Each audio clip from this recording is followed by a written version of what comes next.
We'll let a few more folks trickle in, and then we'll get going here in a few minutes. This is Patrick at Stone Security.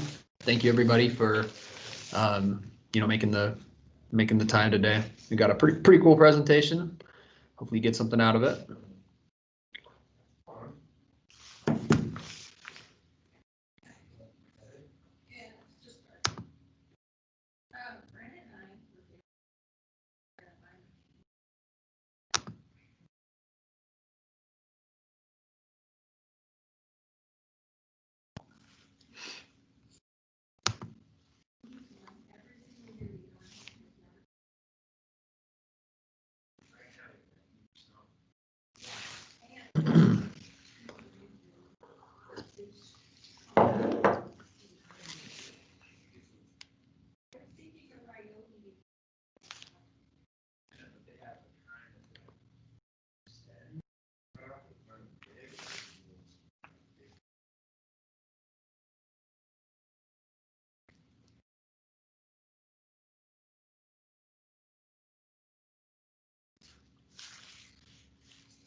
And we'll just wait for one more minute and then we'll get going. Thank you everybody for your patience.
All right, well let's kick this off. Thank you everybody for your patience. Just wanted to introduce myself. My name is Patrick with Stone Security. You guys get a lot of emails from me. Hopefully you find some of those valuable. We appreciate you taking the time today for the fifth of our sixth webinar on security and sweats. So today's is going to be advancements in access control. Aaron Heiner Simpson, one of the co-founders, president, CTO of Stone, will conduct this. If you have any questions, honestly, it's kind of a small group, so feel free to unmute yourself and ask questions along the way, or use the chat window. I'll moderate that, or wait till the end. And again, we appreciate you guys coming out. So Aaron, feel free to take over. Great, thank you. Yeah, we appreciate everybody's time getting on. We're trying to keep this fast paced to not wear anybody out.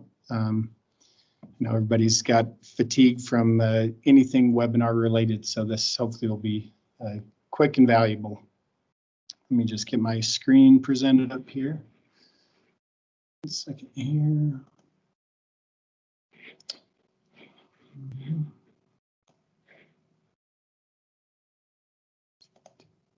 Oops, sorry guys, I gotta actually roll that back.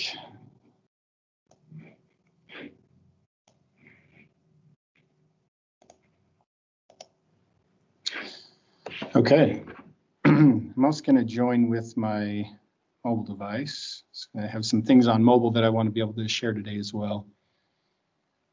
So today we wanted to talk about just some, we called it advancements. Hopefully through the notes you got an idea, is just things outside of the typical access control that we've been implementing, and customers I think have found to be very kind of exciting, something new, different, and generally very helpful to their access control systems.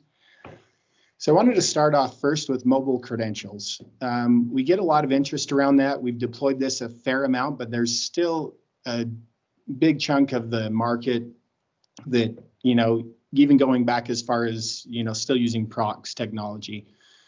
And so I wanted to talk about that and how to, if that is of interest to you, kind of what that will look like, and how it works, how it functions from both the end user perspective as well as through the management perspective from the technical side, because we may have some of both of those on there. So HID, we've been a longtime user of HID. Anytime you're talking cards and credentials, they've got to be the same technology. So cards and readers. Now, what the reader does from there is sending WGEN down to your access control panel or Osdp communication, which is a newer form of encrypted communication. Is typically that's a very consistent standard regardless of what brand of readers you have. So we're really talking about the authentication between card and reader. What HID has done around this is they have always had their, prox technology. Then they came out with iClass. Over the years, iClass became defeated, so they came out with iClass SE. iClass SE is solid, good, secure. They also came out with something called iClass COS, which is kind of an additional layer of security with Smart Chip. And now they've rolled all of that into a new line of readers called the HID Signo readers. And that's this line of readers you have here. So the Signo readers, the goal was to create a line of readers where they had all of the potential technology built in. So they have three different profiles that they come in. One is a standard profile, which is our old, we called it multi-class, supported prox, iClass, iClass SE, COS, so supported everything, right? The upside to that is it's a good migration method. The downside is if you are still on prox, we would really recommend that you look to upgrade your technology. Prox, I've got a little device in my desk. I can clone a prox card in a matter of seconds, and it'll function just like the card that you're holding. We know companies that do audits. They sit in a restaurant near a building and they just sit and scan prox cards off of people that are walking by within a 10-foot radius with basically the same thing they built, just with a little larger range. And it's really, this isn't like Mission Impossible type, impossible type scenarios. This is very simple cloning and replication of credentials, and they'll clone a bunch of cards. They'll generate them just as fast, walk through a building and into the spaces they need to go or want to go. So just be aware of that. When we're talking prox, we only talk about it anymore as a migration path. And the upside to these readers, and I'll show you this here in just a bit, is that we can turn those prox radios off in the readers as time goes on. So just wanted a quick introduction of what they look like. So here's your standard single gang reader. They have mullion, and they're one size mullion. And then they have both of these in a flavor with a keypad. So if you can see that, it's got a keypad built in as well. So if you want to do multi-factor authentication, card and PIN, or PIN only, you can go to the card and PIN. Very cool, very sleek look. The LEDs, the keypads all have varying colors. I'll show you how we change those and configure those. The upside to the Signo is they also all support Bluetooth technology and NFC. So they are all smart readers. It's not a feature you add on, it's built into every reader. And price point wise, they're about the same. They're fairly similar to your current ones, depending on the variety, because this one, a standard profile does have the old prox radio in it. So the other technology they have is their smart profile, which includes all of the smart technologies, high frequency, and then they have the COS only profile. So you really order them one of three ways. If you're a new user coming in, you can go right to the COS profile. It's extremely secure, and it's a good place to be. If you have existing iClass technology, then you'd want to be on the smart profile going in. So we can always provide more info around that. So I just wanted to make you aware of that going into it. Hey, Aaron, quick question. I don't believe they do offer a long range reader in the Signo. Can you confirm that? We had a question come in. Yeah, that's correct. So long range is tough when you get in. Everybody's used to the long range from the Prox technology. Prox technology, 125 kilohertz, that lower frequency, did much better in long range scenarios. You could get with a passive tag, just a standard credential, you could get, a 6-inch read, 6-foot read range. With their active tags, you could get several feet away, and we've used those in, going way back. Once they went into the high frequency readers, really wasn't, it just doesn't handle that range well. And so there's a couple of things that HID has done, and many people have done around this. One is going to a Bluetooth or mobile credential.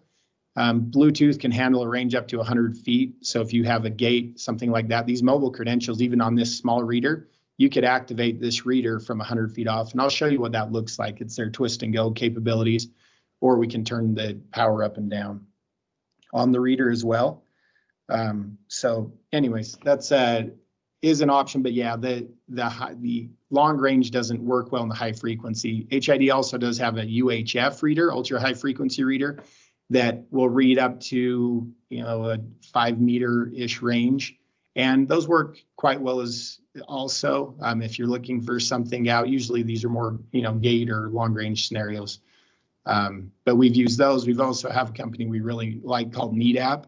They're a little more of a, they're pretty serious, for gates. They have vehicle tags, and we can get a 15 or 30-foot read range with their standard units. And then they can do really high speed, 90 mile an hour at 30, 40 feet through even their higher end readers. So there's several options. If you need that long range technology, there's several options there. But really the mobile through Bluetooth really gives you the ability to go long range with the same reader you're using for standard read. Aaron, sorry, quick question. Is that long range technology limited by formats at all? You can request with the long range. So within the within mobile and Bluetooth technology, it's not. You pick the format, and you'll see that here shortly. But when you go into the other ones, generally they can create whatever format we use. We really like H10302 as a standard format, but if you have corporate 1000, or if you're using the standard 26-bit H10301 format, whatever card format you got, generally you can have those created. You may have to order them. They don't produce all of them off, just as a stock item. But typically you can get your format in that long range if you're looking for something besides just your sticking with a mobile option. Okay, so let's hop over here. So about the long range, this is really where HID has gone. So HID has something they created called the HID Origo. I'm assuming I'm saying that right, platform. Origo's is a new method for mobile credentialing. They used to have where you just bought credentials, but once you attach those credentials to your mobile device, it becomes a little bit tricky to swap those out, because the mobile credential ties directly to your mobile device. And when I say directly, I mean it belongs to it. It pulls your IMEI and ICCID in, and now it's part of that. And so once you're done, you would think you could just drop it and, away we go. But that's really not how it functions. You have to abandon that mobile credential from then on. So what they did is they went to a subscription to a pool status. So when we come in here into our dashboard, I have two options here. I can go into mobile identities, which is how I manage mobile users, or reader management, which is how I allow technicians or anybody who needs to maintain these readers I allow them.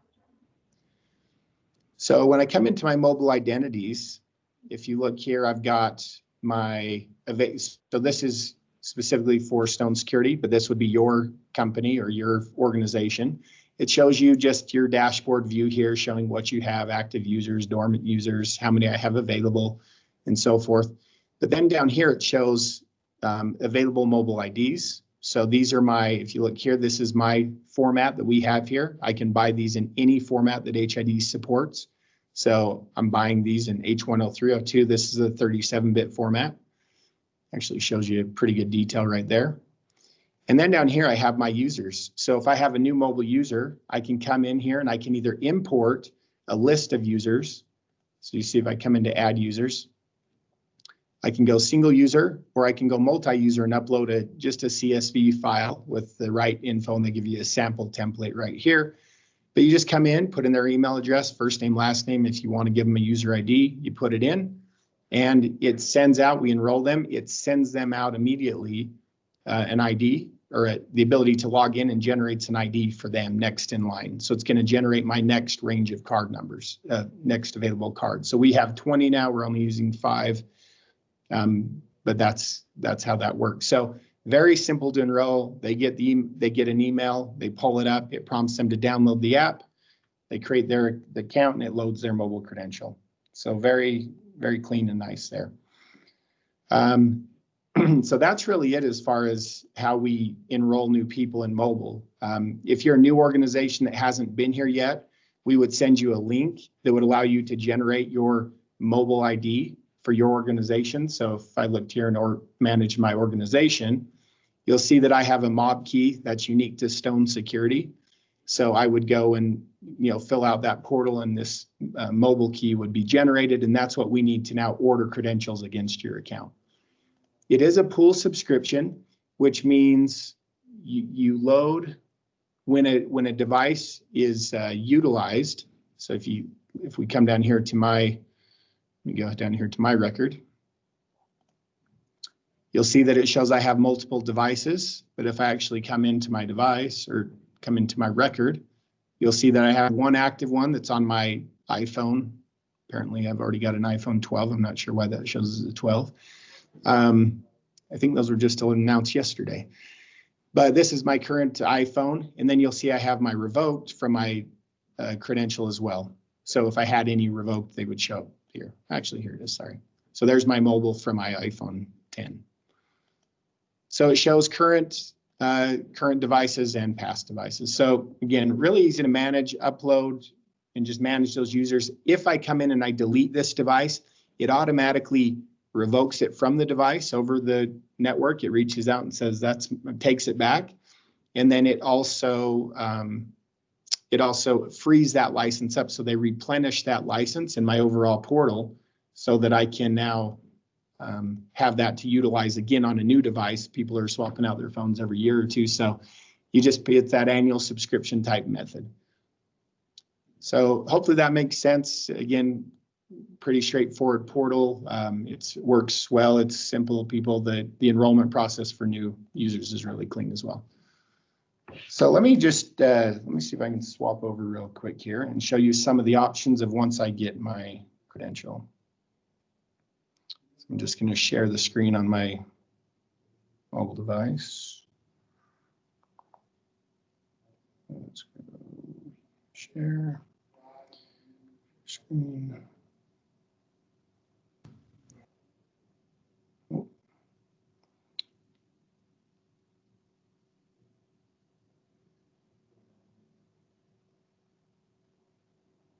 Aaron, it's a good thing that Brandon Fleming's not on this webinar talking about your new iPhone.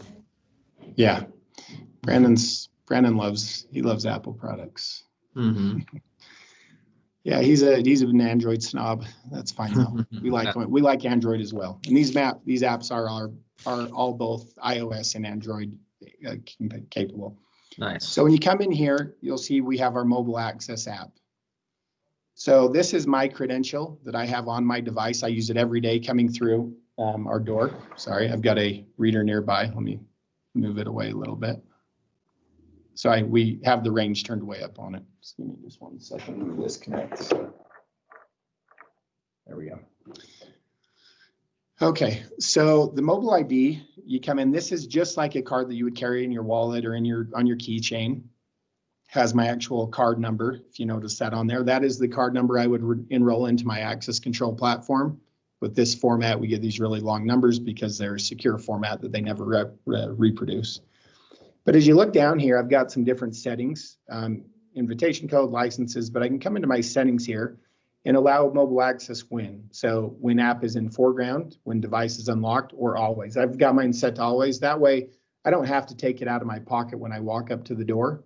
I just walk up when I get within range of what I've configured my reader range to be. Again, I can go from inches away to up to 100 feet in an open area. Bluetooth has that kind of range.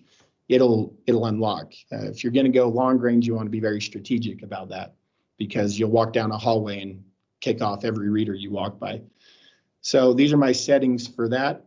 Twist and go, for those of you who want a gate type function, you'll see if I take this reader and I'm holding my phone in my hand, but I'm twisting it right now, you'll see it communicating with reader, and it now just unlocked our front door. So this is something to be aware of, is you can do twist and go. Great for like a gate where you pull up and you might be 20 feet away. They can just take their phone out, twist it like you're turning a handle to unlock something, and it will send that signal out. And you enable that in the reader as well as through the app. So we've got several options here that allow us to, those are iPhone settings, but that's really it. It's a simple app. Pretty simple things, and you walk up, it presents, it communicates with the reader, and unlocks the door through yours. So that's the end user side of mobile credentialing. All right, let me swap back over here.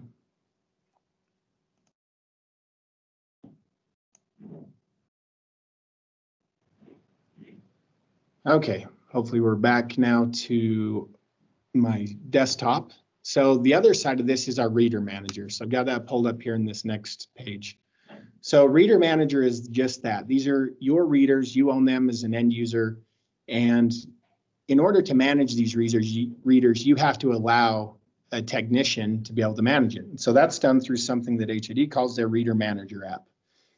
So from here, same idea. I can come in, I can send an invitation out to a new person, so that they can manage that. And then you'll see the available mobile devices, so that are allowed to now manage my readers. So what this does is generates this mobile key. So we have to utilize your mobile key in order to manage that. But the invitation is very similar. So, sorry, let me jump back one. There we go. So there's our Stone mobile key. And this is what is sent out to the technicians that we have enabled here. So if I want to come in, enroll that, first name, last name, email, again, very simple. I can send invitation and key authorization as part of that, and I enroll. So if Stone Security was on site, or if you manage your own readers, you just need to generate this and say how long it's valid for. And this allows us to now manage your reader. So let me put this back up, and just got a demo reader here on my desk.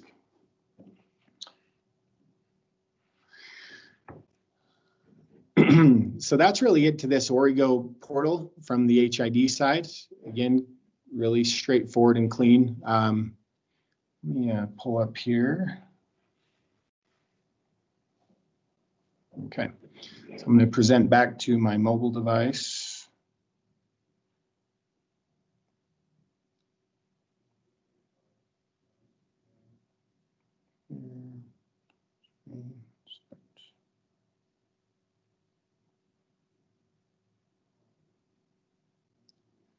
Okay, my backup, Patrick, you seen me?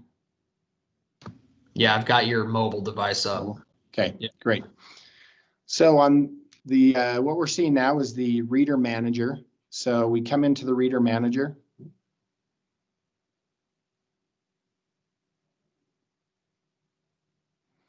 Okay, so first thing you can do is you can come in, you'll see there's options here for firmware updates of this, for devices. So the upside to this is we can do everything we need to do now in the reader. We used to have to get config cards, which if you've ever done this, it's not difficult, but it's a pain in the butt to get the right config card that does the right thing. If you want to swap the LED color or change the available antennas on the device, whatever that is. So if I come in and I scan for readers, you see there's nearby readers. So I've got my vestibule reader, which is the one I was communicating with earlier. And then I have this one here on my desk. So I can go into either one of those. You can see in this case, right, the higher number, which is -59, is probably the one on my desk. I have a stronger signal. But you can come in and you can inspect the reader, or I can locate the reader. Inspecting the reader pulls the configuration down. Locating the reader just makes it beep so you can make sure that you've got the right reader. Let's come in and see if we can inspect the one out front. And this is I'm actually doing from my desk right now where I'm sitting. This reader is probably 50 feet away through 3 doors, which is kind of handy, right? You could sit there and go down and inspect readers, and you can give them names so they're, sorry about that.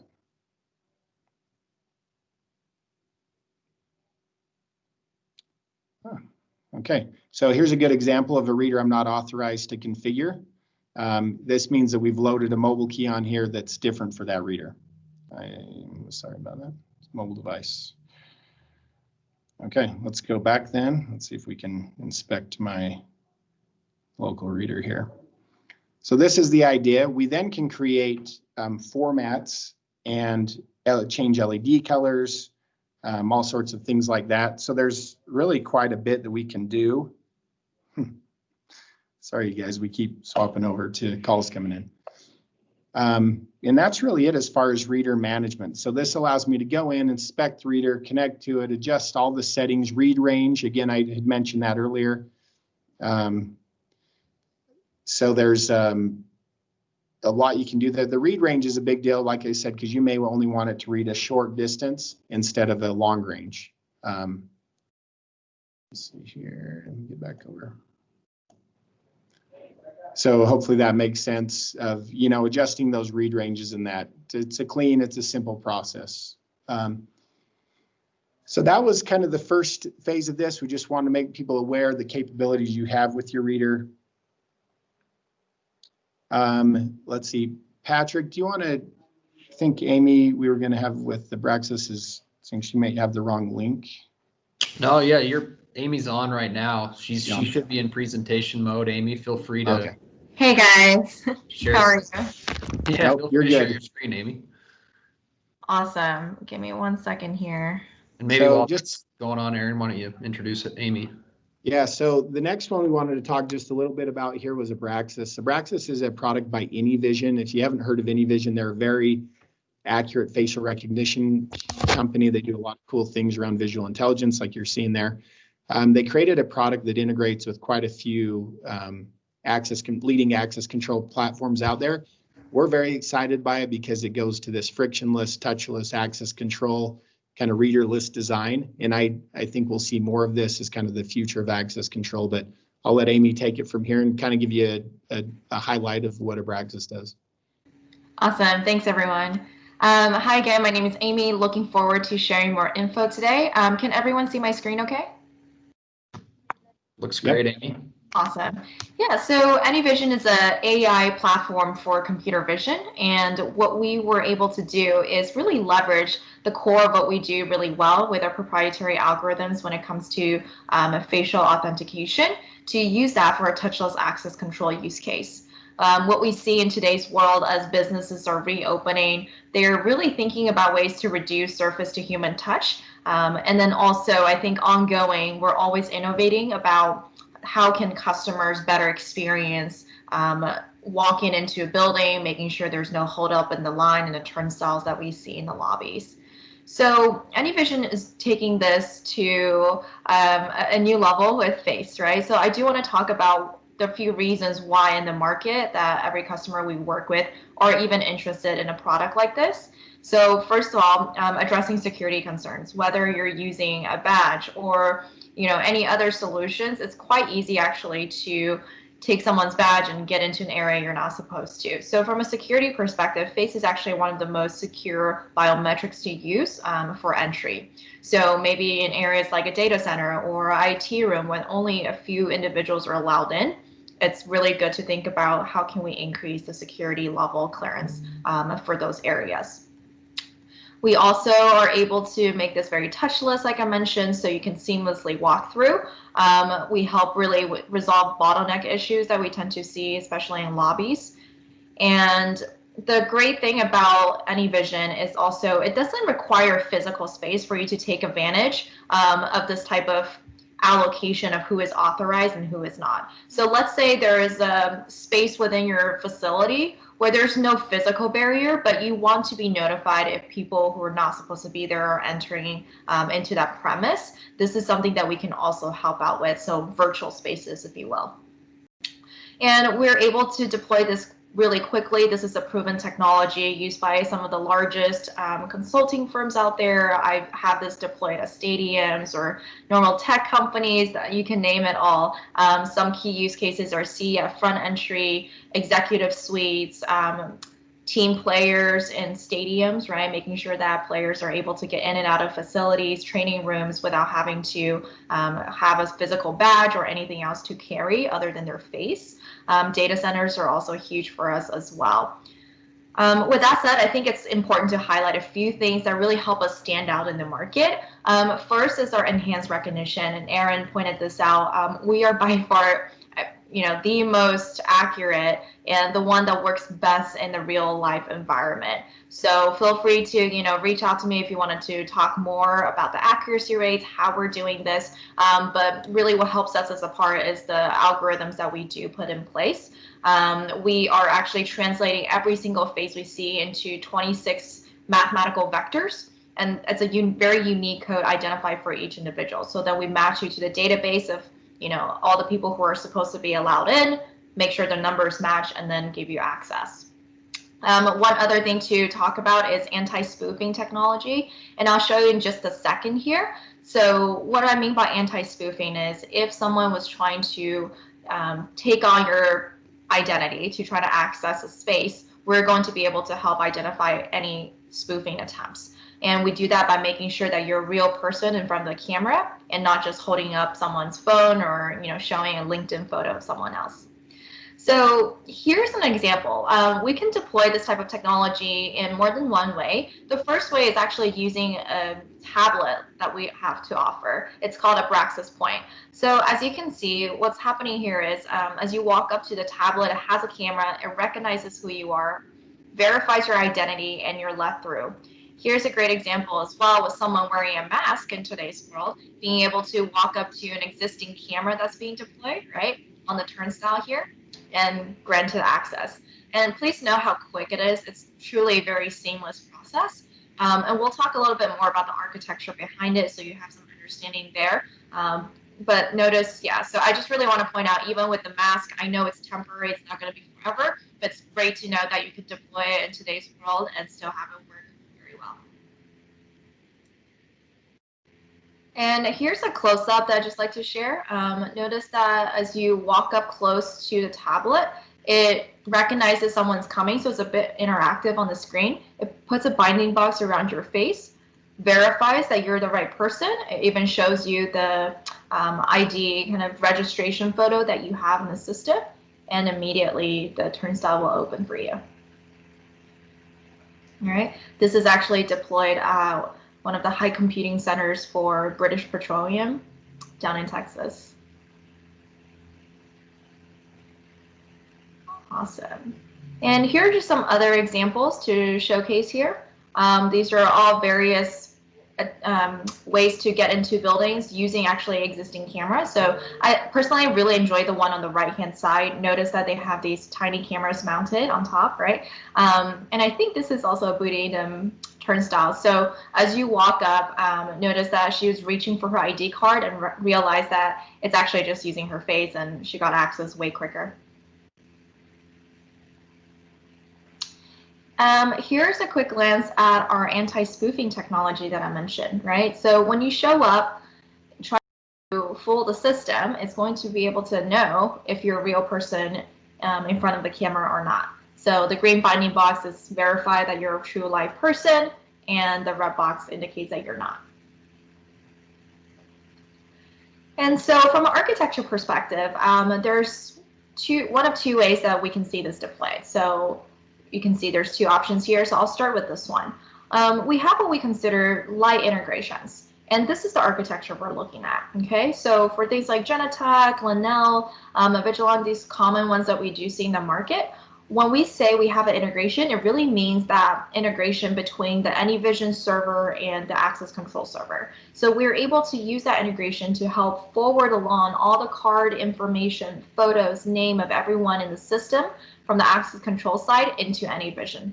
Okay, and if you look at the bottom of the chart here, you'll see that you can either use two ways, existing camera or the tablet. Either way, your face will be picked up. That face is then brought to the AnyVision server for verification. So this is where we will verify that you are who you say you are, and that information is translated as a card read, goes through a Wiegand protocol to the door controller to then release the door for you. So what you witnessed earlier, that very quick interaction, a lot of those were actually light integration use cases that we saw. So no matter what type of integration you do have, the speed at which the result is delivered should be very much seamless.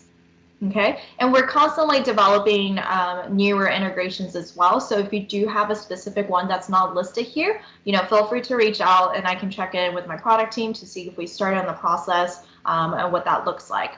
And I do want to mention that even if you do not have an integration right now, you can actually still use this flow to benefit. All you have to do is then mass upload the information of everyone in your building into the AnyVision server directly. We also are able to go a little deeper. So with some of our bigger partners right now, we have Secure, Honeywell, Bosch, and with those deeper integrations, what it really means is a two-way sync between the access control server and AnyVision server. Notice that we were able to remove the Wiegand protocol in the middle. So now when your face is registered, it's still going to the AnyVision server. Once verified, it's actually just going to send that verification to the access control system to then contact the door controller for release. So hopefully that makes sense so far. I went through it pretty quickly, but I'm open to any questions that you guys may have. Any questions for Amy? She had a tight window for us, but we've got a few more things we'll show. But if there's any questions, feel free to reach out, or else we can always get in contact and dig in deeper. Yeah, I'll send your contact info out, Amy, to everybody who registered for this. So if anybody has any questions, you can reach out to her individually as well.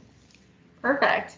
Yeah, I hope, I understand, Aaron, you probably have a few more videos to share, but feel free to pass along my info, and thank you everyone for your time. Thanks, Amy.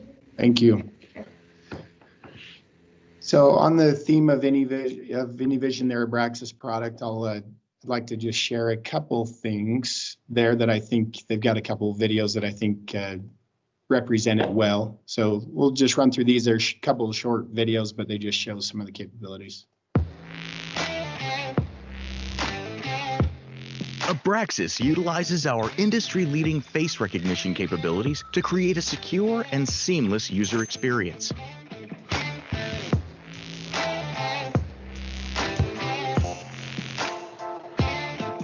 Abraxas takes advantage of your existing infrastructure and provides surprising solutions with no extra cost.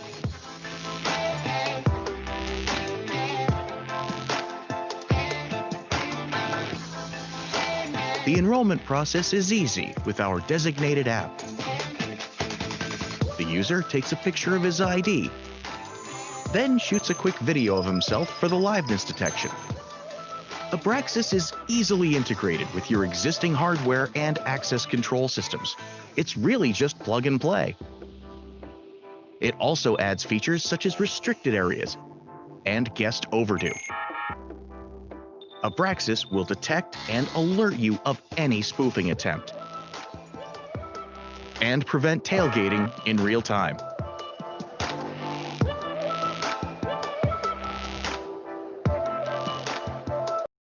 Just don't forget your head.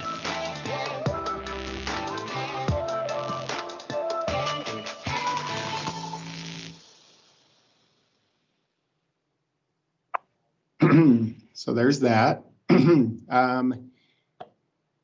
Something just hopefully you notice that is utilizing existing infrastructure is pretty nice. Existing cameras that you have, it's not a proprietary, it is a software platform. You saw they did have some tablets, but you can also pull in really any video feed. We just want to make sure we're getting, good locations. This was another one for any of you who have turnstiles. They've showed AnyVision with regards to turnstiles a lot. If you have intercoms at your doors, whether it's an Axis or a 2N or whatever brand it might be, I mean, those are right at facial level. So being able to feed those video, that's, you know, you can go readerless in that way, or even a camera above the door area. But wanted to show you also, we're big fans of Boone Edom. They have very sleek, very high quality turnstiles, if this is something, but they have a direct integration as well. So I just wanted to show this as well. It's a 45-second clip. So.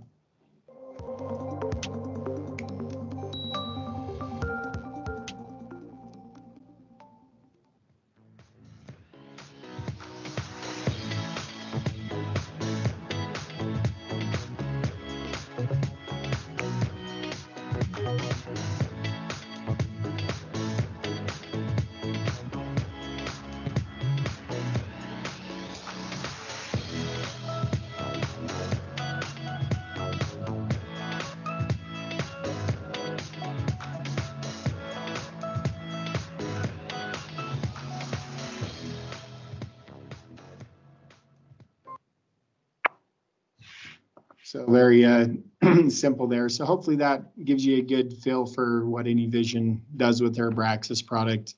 Very, very cool. Again, use existing infrastructure, lay that software in, integrate it to your platform. Like you said, as all of you know, we're a big partner with S2 Security, and so it is an integrated product with this, as well as some of the other leading access control brands out there, which is what we expect from any of our partners, right? Play nice with the best of breed products. So, okay, so that's Abraxas. I did want to jump back real quick, if we could, just to show you the reader management side. We got a little cut off there. So I'll just show you one last thing, because I think it's relevant to see your capabilities when it comes to the reader management. So I'm going to push from my mobile device again.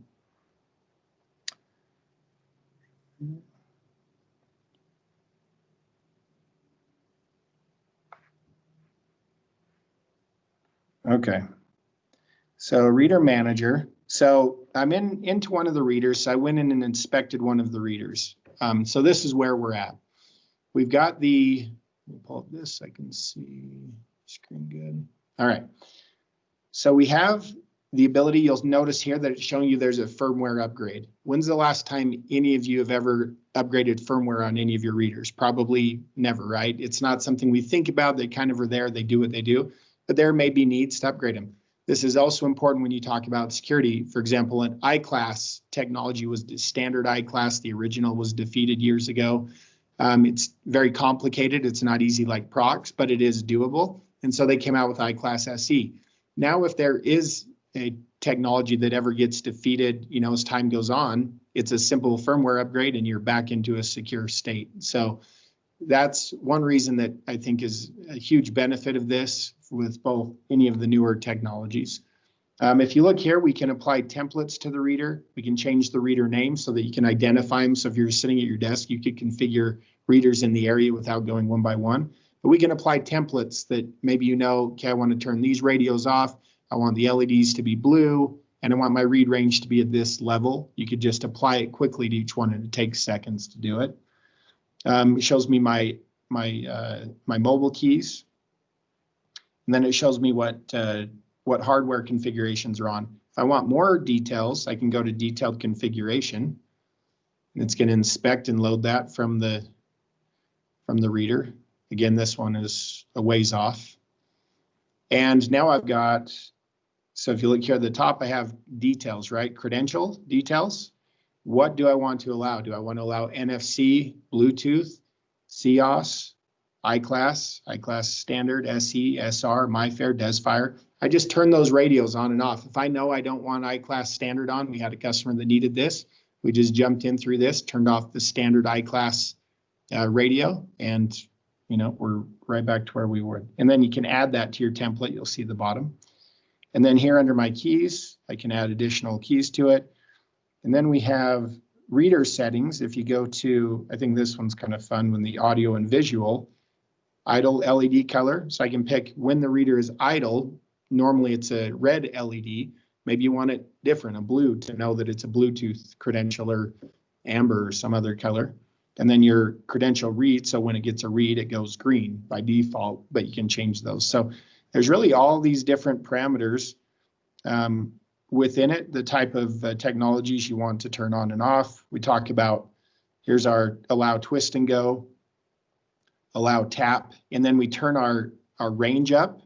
And you'll see there we can do up, plus, and minus to increase or decrease read range. You'll notice twist and go is way out there, but it requires that secondary action. So again, a lot of flexibility here all through the app. No more config cards, firmware updates, whatever you need. It's very easy. You create a template for your organization and you walk around and apply it in just a matter of seconds. So, you know, these are some of the reasons we really like HID and what they've done.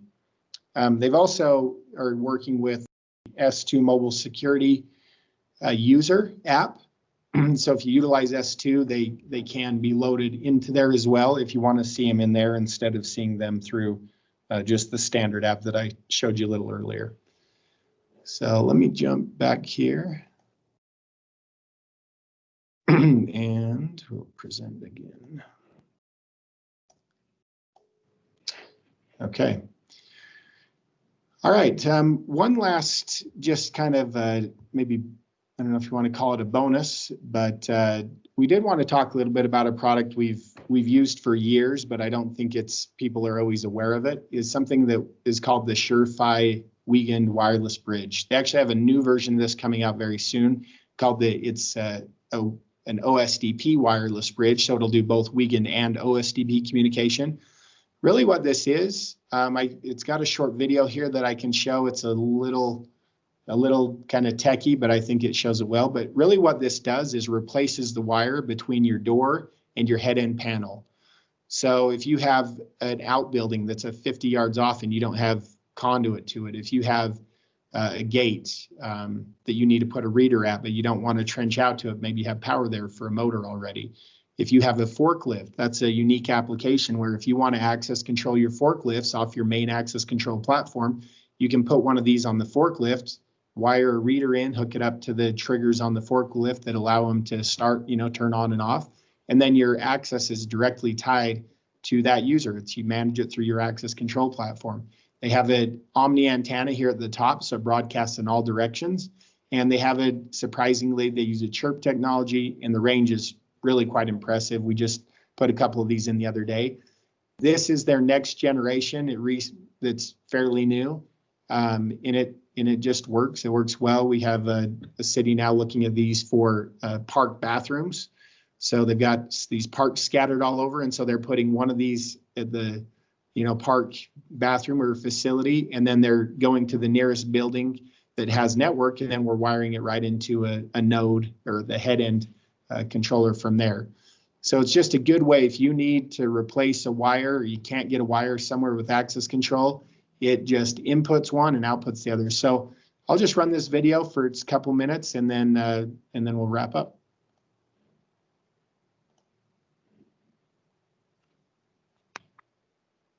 In a typical Wiegand-based access control system, information is passed between the access point and the control system across copper wire, sometimes several hundred feet apart. Running wire in a new building or retrofitting an existing building can be time-consuming and expensive. Utilizing proprietary radio technology, the SureFi bridge reliably transmits standard Wiegand data from any standard Wiegand device to your control unit without wire. It also has 2 relays going each direction, so you can control your locks and gates with the same device. You can even power your Wiegand device directly from the bridge. Start by connecting your Wiegand device located at the access point to the remote interface.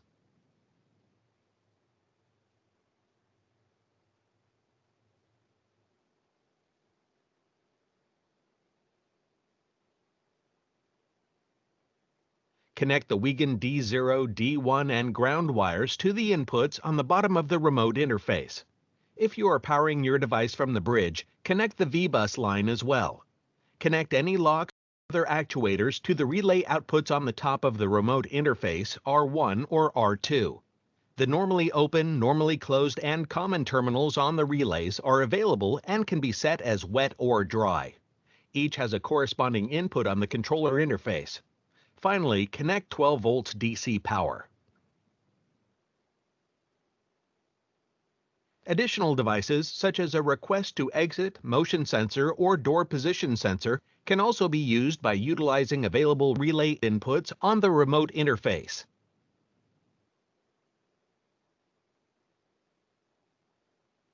On the controller interface, start by connecting the Wiegand D0, D1, and ground outputs on the bottom of the controller interface to the Wiegand inputs on your control panel.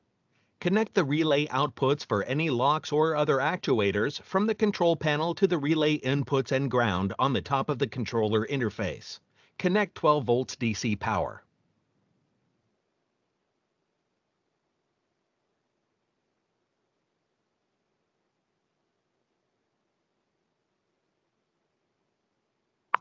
Okay, so that's really it. I mean, it's simple. They come as a paired set. There's no more that you really need to do to them. They just hook up one end, hook up the other. They have a signal strength indicator on there. I'm not sure if they really covered that, but they have a signal strength. You're able to see how well they're communicating. And there you go. So we think that's a very useful tool, can save a lot of money if you do have to bore or trench to get, wire. Even pulling a cable, access control cable isn't always cheap. So if you have a really long distances you want to get to, maybe it avoids putting in a wireless access point or a wireless bridge out to somewhere and then a node and all the other infrastructure. So this is a really good alternative, much more cost effective. So hopefully that was a benefit. But those are the points that we really wanted to touch on today. If there's any questions, we'd be happy to take those. If anybody wants a deeper dive into any of these topics, if you just shoot an email over to us or put it in the chat, we can be sure to reach out. But we hope that was educational for everybody. And we'll just maybe wait just a minute to see if there's any questions. But yeah, feel free to jump in, anybody. Thank you, Aaron.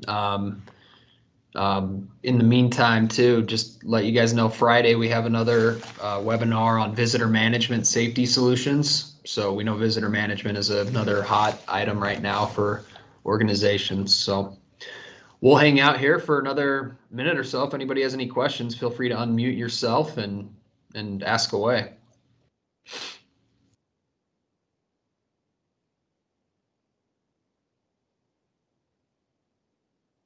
And just to follow up, I will send a recording out of this as well, so you can forward on to anybody in your organization who wasn't able to attend.